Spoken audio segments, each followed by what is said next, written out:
Alright guys, welcome back to Comes We Can. A shorties for you today. So I need to do some welding in a enclosed space on a project. Alex will post that project sooner or later. But can't really afford $2 grand right now to buy a vented helmet. So hair blow dryer, shop vac hose, coal bag I found in my cabinet there. Don't tell the wife about her hair blow dryer.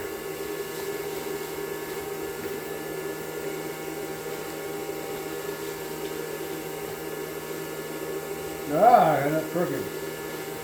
There we go.